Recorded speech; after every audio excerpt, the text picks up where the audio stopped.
और तीसरी सभा उधर छत पे बैठी हुई है। भाई बहनों, शायद हिंदुस्तान के किसी चुनाव में ऐसा दृश्य देखने को नहीं मिला।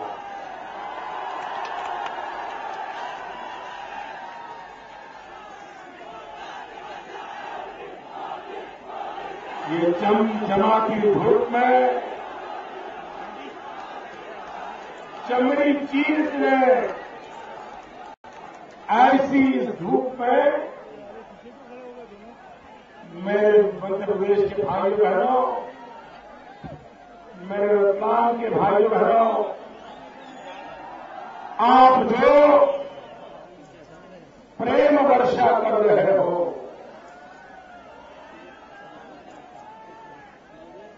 मैं आपको विश्वास दिलाता हूं, आपके इस प्रेम को, आपकी इस तपस्या को मैं कभी बेकार नहीं जाने दूंगा।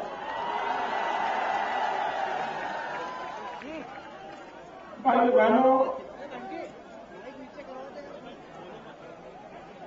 क्या कारण है कि मध्य प्रदेश के लोग बार बार भारतीय जनता पार्टी को सेवा करने के लिए मौका देते हैं?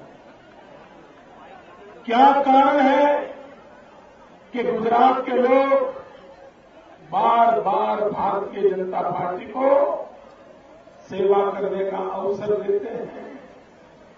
क्या कारण है कि छत्तीसगढ़ के मतदाता माओवादियों की बंदूकों के बौछार के बीच भी, बम बंदूक की राजनीति के बीच भी भारतीय जनता पार्टी को क्यों पसंद करते हैं? भाई बहनों, इस क्षेत्र के मतदाताओं ने भाजपा को भली भांति देखा है, भाजपा को भली भांति परखा है, और यहां के मतदाताओं का ये विश्वास पक्का हो गया है कि आज देश में एकमात्र भारतीय जनता पार्टी ऐसी है जिसका उद्देश्य जनता जनार्दन का भला करना, इलाके का विकास करना, लोगों की जिंदगी में बदलाव लाना, यही एकमात्र मकसद भारतीय जनता पार्टी का है। और ये बात लोगों के गले अब उतर चुकी है। भाई बहनों, आप कल्पना कीजिए, अगर 2002-3 के बाद ये मध्य प्रदेश आपने बीजेपी को सेवा करने के लिए मौका न दिया होता और कुलमंडाधार लोगों के पास अगर मध्य प्रदेश रहा होता, तो बंटाधार करने वालों के पास अगर ये मध्य प्रदेश रहा होता, तो आज मध्य प्रदेश का हाल क्या हुआ होगा? भाई बहनों, जो बंटाधार राजनीति ने 10 साल पहले मध्य प्रदेश को बीमारू राज्य बना दिया था, उसी बंटाधार राजनीति ने 10 साल में हिंदुस्तान को बर्बाद करके रखा हुआ। भाई बहनों, मध्य प्रदेश ने बंटाधार राजनीति का खात्मा बुला दिया। अब मध्य प्रदेश का काम है दिल्ली की बंटाधार राजनीति का भी खात्मा बुलाने के लिए आगे आए। भाई बहनों, ये जापा लोकसभा क्षेत्र हमारे पड़ोस में है और रतलाम तो हमारे गुजरात का व्यापार धंधा रतलाम के बिना कहां चल सकता है। और मेरा रतलाम तो SSS वाला है। सेब, साड़ी और सोना।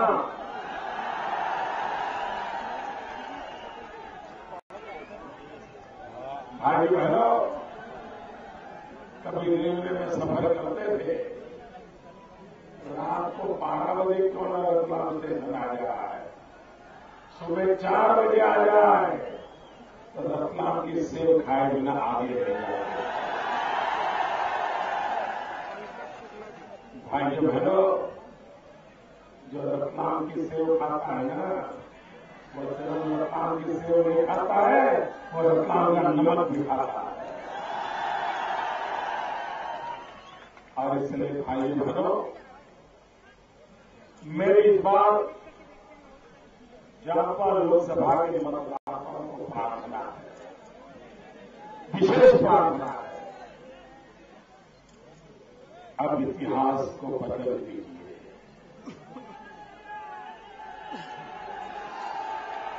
अब कांग्रेस को सदा सर्वदा के लिए इस क्षेत्र से विदाई दे दीजिए।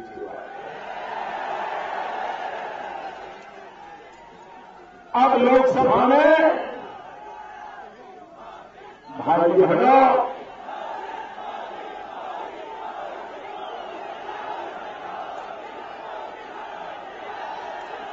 राजीव गांधी जब प्रधानमंत्री थे तो पंचायत से पार्लियामेंट तक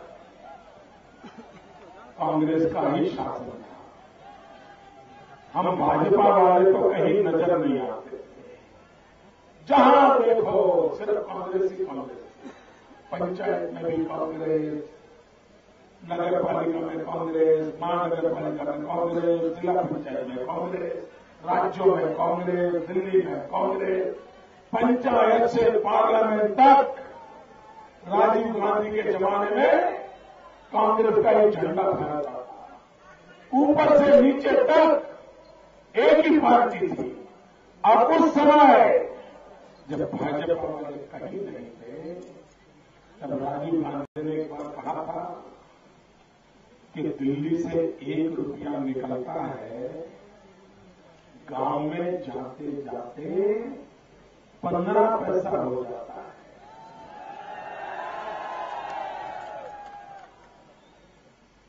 भाई बहनों, देश जानना चाहता है वो कौन सा पंजा था जो रुपये को घिस करके 15 पैसा बना देता। भाई बहनों, आप हमें सेवा का मौका दीजिए। मैं आपको विश्वास दिलाता हूं,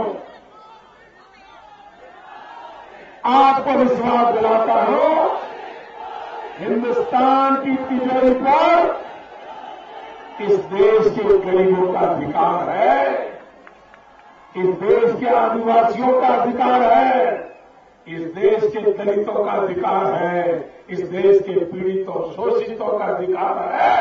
अब तिजोरी पर, अब दिल्ली की तिजोरी पर मैं कोई पंजा नहीं पड़ने दूंगा। और इसलिए भाई बहनों, गलती से भी मध्य प्रदेश से एक भी पंजा दिल्ली नहीं जाना चाहिए, एक भी पंजा नहीं जाना चाहिए। भाई बहनों, अगर शिवराज सिंह न होते, अगर शिवराज जी का नेतृत्व न होता, तो मध्य प्रदेश विमान राज्य से बाहर नहीं। शिवराज जी ने सिर्फ मध्य प्रदेश की नहीं, पूरे हिंदुस्तान की सेवा की है। मध्य प्रदेश को विमान राज्य से बाहर निकाल करके पूरे हिंदुस्तान का भला किया। शिवराज जी ने सिंचाई की जो योजनाएं की, उसके कारण कृषि का जो उत्पादन बढ़ा, धान पैदा हुआ, गेहूं पैदा हुए, उसके कारण सिर्फ मध्य प्रदेश का नहीं, हिंदुस्तान के गरीब का पेट भरने का काम किया। भाई बहनों, अगर एक शिवराज जी मध्य प्रदेश को बीमारू राज्य से बाहर निकाल सकते हैं, तो हम सब मिलकर के भाजपा के लोग हिंदुस्तान को भी इस बर्बादी से बाहर निकाल सकते हैं। और इसलिए भाइयों बहनों, मैं आज आपके पास आया, मैं आपसे प्रार्थना करता हूं, आप कमल के निशान पर बटन दबा करके भारतीय जनता पार्टी को विजयी बनाइए। लेकिन इस चुनाव में जरा राजनीति से हटकर मैं मेरे दिल की कुछ बातें करना चाहता हूं।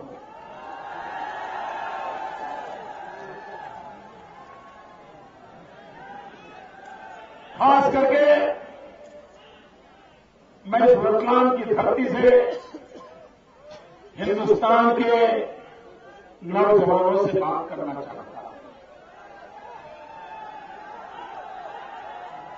मैं 18 से 28 साल की उम्र के नौजवानों से संवाद करना चाहता हूं, बात करना चाहता हूं। मेरे नौजवान मित्रों, आज जो बातें मैं उठा रहा हूं, आप उस पर गंभीरता से सोचिए, और अगर मेरी बात में वजन लगे तो भाइयों आइए हम कंधे से कंधा मिला करके देश के लिए कुछ करके जाए। मेरे 18 से 28 उम्र के नौजवान यारों, मेरे नौजवान साथियों, आप देखिए, आपके जीवन में एक महत्वपूर्ण पड़ाव आया होगा, एक महत्वपूर्ण टर्निंग पॉइंट आया होगा, और वो टर्निंग पॉइंट है 12th की एग्जाम, 12वीं कक्षा की एग्जाम। पूरे घर में टीवी बंद, रिश्तेदार बंद, यार दोस्त बंद, सब कुछ बंद। क्या? 12वीं की एग्जाम है, 12वीं की एग्जाम है। बेटे को बेटी को डिस्टर्ब न करो, 12वीं की एग्जाम है। यही होता है ना, सबके घर में होता है ना। ऐसा क्यों होता है? मां बाप, घर, बहन भाई, सब पूरा परिवार एक ही काम, 12वीं की एग्जाम है, 12वीं की एग्जाम। क्यों? सबको मालूम है, अगर बेटा बेटी 12वीं की एग्जाम में अच्छे मार्क ला दिए तो फिर आगे उसके भविष्य के सारे रास्ते खुल जाते हैं। डॉक्टर बनना है, वकील बनना है, इंजीनियर बनना है, कहीं पर भी आगे बढ़ना है, वही तो एंट्री पॉइंट होता है, उसकी जिंदगी का रास्ता खुल जाता है। और इसलिए वो बहुत मेहनत करता है। उसी प्रकार से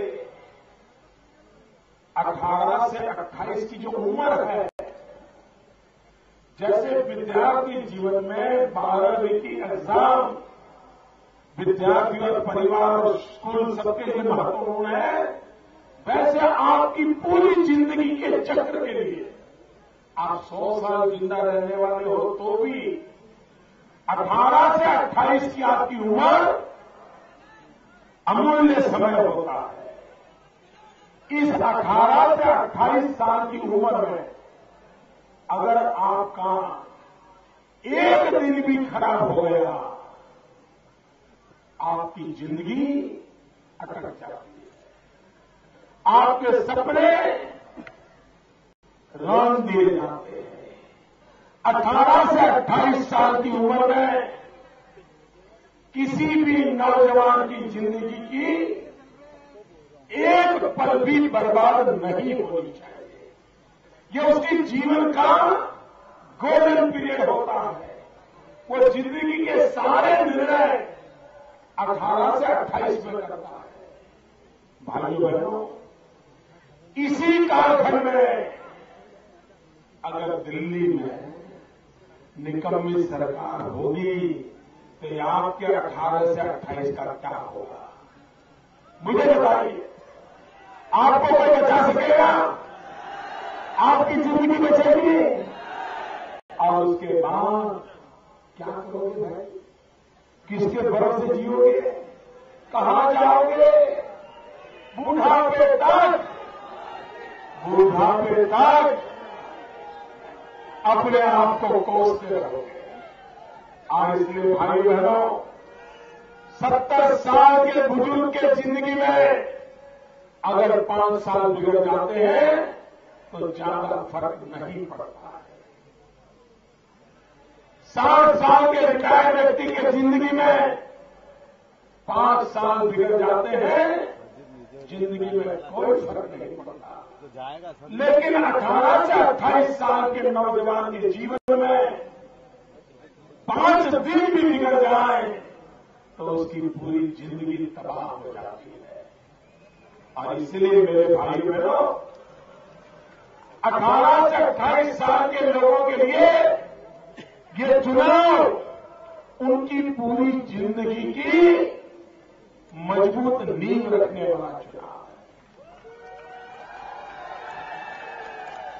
आपके भविष्य के लिए मैं देश के 18 से 28 साल के नौजवानों को मैं कहता हूं, भाइयों, मैं आपकी जिंदगी बर्बाद होने देना नहीं चाहता।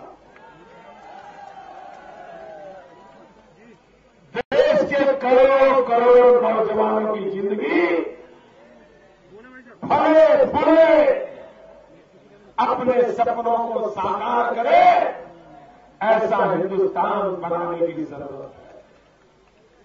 लेकिन 18 से 28 की उम्र के नौजवान, आप मेरी मदद कीजिए।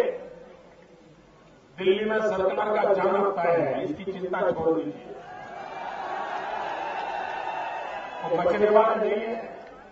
लेकिन 18 से 28 वालों से मेरी अपेक्षा इन दिल्ली वालों को निकालने के लिए नहीं है, वो तो हमारे बुजुर्ग लोग ही उनको निकालने वाले। 18 से 28 वालों से मेरी अपेक्षा है कि वो जोर लगाएं और मजबूत सरकार लाए। सरकार को निकालने का काम बुजुर्ग करेंगे, लेकिन मजबूत सरकार लाने का काम नौजवान करेगा। और इसलिए भाई बहनों, अब दिल्ली को सिर्फ सत्ता परिवर्तन नहीं चाहिए, ये गए और कोई आ जाए ये नहीं चाहिए। अब दिल्ली में 300 कमल के साथ, दिल्ली में 300 कमल के साथ मजबूत सरकार होना जरूरी है। मजबूत इरादों वाली सरकार होना जरूरी है। मजबूत कदम उठाने वाली सरकार जरूरी है। मजबूत देश बनाने वाली सरकार की जरूरत है। और उसके लिए 18 से 28 के नौजवान मन में ठान लें। अब दिल्ली में मुझे बताइए भाइयों बहनों, क्या हमें दिल्ली में ढीली ढाली सरकार चाहिए? क्या दिल्ली में ढीली ढाली सरकार चाहिए? दिल्ली में मरी पड़ी सरकार चाहिए? दिल्ली में जो सरकार चल नहीं सकती ऐसी चाहिए? दिल्ली में अस्पताल में पड़ी सरकार चाहिए? दिल्ली में रिमोट कंट्रोल से चलने वाली सरकार चाहिए? भाई बहनों, इतना बड़ा देश,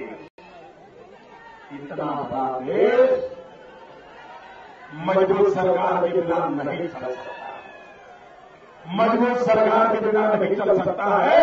और इसलिए रतलाम की धरती से मेरे देश के 18 से 28 की उम्र के नौजवानों को मैं प्रार्थना करता हूं, आने वाला 1 महीना सारी जिम्मेवारी आपके कंधे पर ले लो। 300 कमल विजयी बना करके दिल्ली भेज दो। मध्य प्रदेश के सारे कमल भेज दो। दिलीप जी भूरिया को विजय बनाओ। भारत माता की, भारत माता की।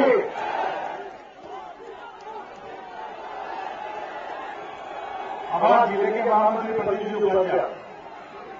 आज की सभा में हमारे देश के प्रधानमंत्री के उम्मीदवार आदरणीय नरेंद्र मोदी